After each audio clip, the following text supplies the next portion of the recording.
मैं अजय सर आप सभी विद्यार्थियों के समक्ष फिर से एमबीबीआई क्वेश्चन लेकर के उपस्थित हूँ।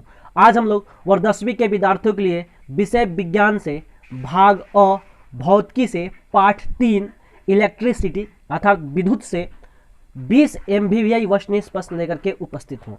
जो भी बच्चे मेरे वीडियो को पहली बार देख रहे हैं और उनको लगेगा कि हम जो भी प्रश्न आपको बताएंगे और वह इंपॉर्टेंट होगा, तब आप मेरे चैनल को सब्सक्राइब कीजिएगा, नहीं तो वो आपकी मर्जी है। ठीक है, तो आते हैं जो 20 प्रश्नों की जो सीरीज है, उस 20 प्रश्नों की सीरीज में सबसे पहला प्रश्न आपके स्क्रीन पर ये रहा। तो आज का सबसे पहला प्रश्न है कि विद्युत आवेश कितने प्रकार के होते हैं और कौन कौन। तो इसका आंसर होगा विद्युत आवेश 2 प्रकार के होते हैं।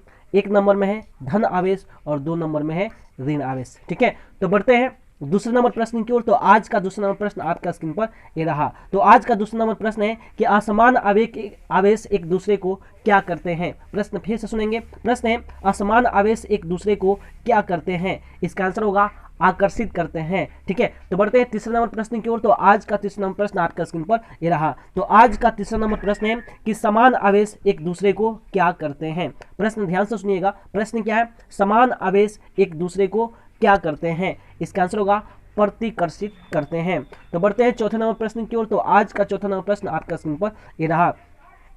तो आज का चौथा नंबर प्रश्न है कि आवेश का एसआई मात्रक क्या होता है। बहुत इंपॉर्टेंट प्रश्न है, कई बार एग्जाम में पूछा गया प्रश्न है। चौथा नंबर प्रश्न क्या है? तो आवेश का एसआई मात्रक क्या होता है। इसका आंसर होगा कूलम या कूलाम। ठीक है, तो बढ़ते हैं पांचवें नंबर प्रश्न की ओर। तो आज का पांचवा नंबर प्रश्न आपका स्क्रीन पर ये रहा। तो आज का पांचवा नंबर प्रश्न है एक इलेक्ट्रॉन पर कितना कूलम ऋण आवेश होता है। प्रश्न ध्यान से सुनेंगे। प्रश्न क्या है? प्रश्न है एक इलेक्ट्रॉन पर कितना कूलम ऋण आवेश होता है। इसका आंसर होगा 1.6 गुने 10 के पावर -19 कूलम ऋण आवेश होता है। ठीक है, तो बढ़ते हैं छठे नंबर प्रश्न की ओर। तो आज का छठा नंबर प्रश्न आपका स्क्रीन पर ये रहा। तो आज का छठा नंबर प्रश्न है आवेश की उत्पत्ति का मुख्य कारण क्या है। आपको बताना है कि आवेश की उत्पत्ति का मुख्य कारण क्या है। इसका आंसर होगा इलेक्ट्रॉन का स्थानांतरण। ठीक है, तो बढ़ते हैं सातवें नंबर प्रश्न की ओर। तो आज का सातवां नंबर प्रश्न आपका स्क्रीन पर ये रहा। तो आज का सातवां नंबर प्रश्न है विद्युत धारा का एसआई मात्रक क्या होता है। प्रश्न ध्यान से सुनिएगा। प्रश्न क्या है? विद्युत धारा का एसआई मात्रक क्या होता है। इसका आंसर होगा एम्पियर। ठीक है, याद रखिएगा इस प्रश्न को एक और तरीका से पूछा जा सकता है। प्रश्न पूछा जा सकता है कि विद्युत धारा का एसआई मात्रक क्या होता है और इसे क्या चीज से मापा जाता है। ठीक है, तो याद रखिएगा विद्युत धारा का एसआई मात्रक एम्पियर होता है और इसे ए मीटर से मापा जाता है। ठीक है, तो आपको एग्जाम में कंफ्यूज करने के लिए पूछिएगा कि विद्युत धारा को क्या चीज से मापा जाता है, तो आप उसका आंसर देखिए लिखिएगा ए मीटर से मापा जाता है। तो ये बात आपको समझ में आ गई हम, और अगर आपको ये प्रश्न समझ में आ गया तो हम बढ़ते हैं अगले प्रश्न की ओर। ठीक है, तो आज का 8वां नंबर प्रश्न क्या है? तो याद रखिएगा 8वां नंबर प्रश्न है कि विद्युत बल्ब का जो फिलामेंट होता है वह किस धातु का बना होता है। प्रश्न क्या है? विद्युत बल्ब का जो फिलामेंट होता है वह किस धातु का बना होता है। इसका आंसर होगा टंगस्टन धातु का बना होता है। ठीक है, तो बढ़ते हैं 9वें नंबर प्रश्न की ओर। तो आज का 9वां नंबर प्रश्न आपका स्क्रीन पर ये रहा। तो आज का 9वां नंबर प्रश्न है एक कूलम आवेश में कितने इलेक्ट्रॉन होते हैं। प्रश्न ध्यान से सुनेंगे। प्रश्न क्या है?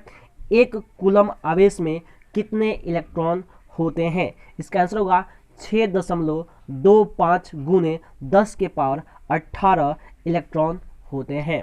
ठीक है, तो बढ़ते हैं 10वें नंबर प्रश्न की ओर। तो आज का 10वां नंबर प्रश्न आपका स्क्रीन पर ये रहा। तो आज का 10वां नंबर प्रश्न है विद्युतीय विभव एवं विभवांतर का एसआई मात्रक क्या होता है। इसका आंसर होगा वोल्ट। ठीक है, समझ में आ गया। प्रश्न फिर से बोल देते हैं। प्रश्न क्या है? विद्युतीय विभव एवं विभवांतर का एसआई मात्रक क्या होता है। इसका आंसर होगा वोल्ट। ठीक है, तो बढ़ते हैं 11वें नंबर प्रश्न की ओर। तो आज का 11वां नंबर प्रश्न आपका स्क्रीन पर ये रहा। तो आज का 11वां नंबर प्रश्न है कि पृथ्वी पर विद्युतीय विभव का मान कितना होता है। कई बार पूछा गया प्रश्न है। प्रश्न क्या है? पृथ्वी पर विद्युतीय विभव का मान कितना होता है। इसका आंसर होगा 0। ठीक है, तो बढ़ते हैं 12वें नंबर प्रश्न की ओर। तो आज का 12वां नंबर प्रश्न आपका स्क्रीन पर ये रहा। तो आज का 12वां नंबर प्रश्न है विभवांतर को क्या चीज से मापा जाता है। प्रश्न ध्यान से सुनेंगे। प्रश्न है विभवांतर को क्या चीज से मापा जाता है। इसका आंसर होगा वोल्ट मीटर से। तो बढ़ते हैं 13वें नंबर प्रश्न की ओर। तो आज का 13वां नंबर प्रश्न आपका स्क्रीन पर ये रहा। तो आज का 13वां नंबर प्रश्न है कि ताप बढ़ने पर चालक की विशिष्ट चालकता क्या होती है। पूछा गया प्रश्न है, कई बार पूछा गया प्रश्न है या कंफ्यूज करने वाला प्रश्न है। प्रश्न ध्यान से सुनेंगे। प्रश्न है 13 नंबर प्रश्न क्या है कि ताप बढ़ने पर चालकों की विशिष्ट चालकता क्या होती है? इसका आंसर होगा घटती है।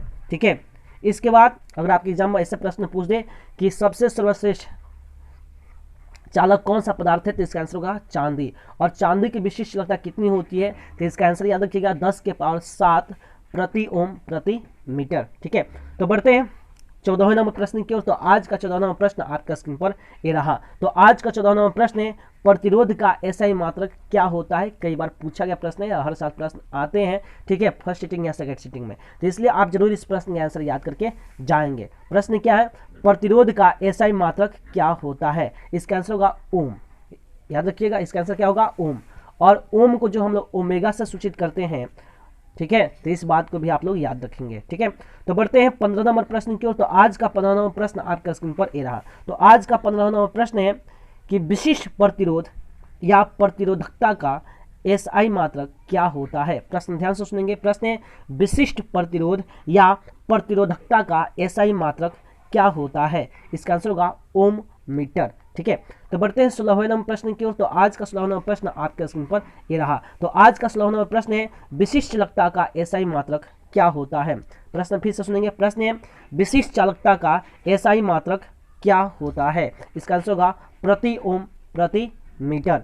आंसर फिर से सुनेंगे, प्रति ओम प्रति मीटर। ठीक है, तो बढ़ते हैं 17वें नंबर प्रश्न की ओर। तो आज का 17वां नंबर प्रश्न आपका स्क्रीन पर ये रहा। तो आज का 17वां नंबर प्रश्न है प्रतिरोध ताप गुणांक का मात्रक क्या है? इसका आंसर होगा प्रति डिग्री सेल्सियस। आंसर फिर से सुनेंगे, इसका आंसर होगा प्रति डिग्री सेल्सियस। तो बढ़ते हैं 18वें नंबर प्रश्न की ओर। तो आज का 18वां नंबर प्रश्न आपका स्क्रीन पर ये रहा। तो आज का 18वां नंबर प्रश्न है कि ओम के नियम में किसका मान अचर रहता है? प्रश्न ध्यान से सुनेंगे। प्रश्न है ओम के नियम में किसका मान अचर रहता है? इसका आंसर होगा ताप का। ठीक है, तो बढ़ते हैं नेशनल प्रश्न की ओर। तो आज का नेशनल प्रश्न आपका स्क्रीन पर ये रहा। तो आज का नेशनल प्रश्न है विद्युत ऊर्जा का एसआई मात्रक क्या होता है? प्रश्न ध्यान से सुनेंगे। प्रश्न है विद्युत ऊर्जा का एसआई मात्रक क्या होता है? इसका आंसर होगा जूल। ठीक है, प्रश्न ऐसे भी पूछा जा सकता है कभी कभी कि विद्युत ऊर्जा का व्यावसायिक मात्रक क्या होता है? तो इसका आंसर होगा किलोवाट घंटा। तो विद्युत ऊर्जा का जो व्यावसायिक मात्रक होता है वह किलोवाट घंटा भी होता है। तो इस चीज को भी याद रखिएगा। ठीक है, तो बढ़ते हैं 20 प्रश्नों का जो सीरीज है, उस 20 प्रश्नों की सीरीज में सबसे अंतिम प्रश्न, सबसे लास्ट प्रश्न आपके स्क्रीन पर ये रहा। तो आज का 20वां प्रश्न है विद्युत शक्ति का एसआई मात्रक क्या होता है? प्रश्न क्या है? प्रश्न है विद्युत शक्ति का एसआई मात्रक क्या होता है? इसका आंसर होगा वाट। इसका आंसर क्या होगा? वाट। ठीक है, एक चीज और याद रखिएगा कि आपके एग्जाम में ऐसे भी प्रश्न पूछा जा सकता है कि विद्युत शक्ति का व्यवहारिक मात्रक क्या है? तो इसका आंसर होगा अश्व शक्ति। ठीक है, और एक चीज और याद रखिएगा कि 1 HP अर्थात 1 हॉर्स पावर बराबर 746 वाट होता है। तो ये बहुत इंपॉर्टेंट चीज है जो आपको याद करके जाना है। तो इस तरह से आपने जो है इस सीरीज में 20 प्रश्नों को देखा, समझा और जाना। अगर ये 20 वस्तुनिष्ठ प्रश्न आपको समझ में आ गए हैं और आपको लगता है कि ये प्रश्न आपके एग्जाम में पूछे जा सकते हैं, तब आप मेरे चैनल को सब्सक्राइब करें, वीडियो को लाइक करें और बेल आइकन को जरूर दबाएं, ताकि इसी तरह के हर सब्जेक्ट का MBBI क्वेश्चन आपके स्क्रीन पर सबसे पहले प्राप्त हो। ठीक है, और देश के, इसके साथ ही देश के जितने भी विद्यार्थी हैं, जितने भी मित्र हैं, जितने भी दोस्त हैं, उन सभी मित्रों को, सभी दोस्तों को और प्यारे विद्यार्थियों को मेरे तरफ से बेस्ट ऑफ लक। जय हिंद, जय भारत।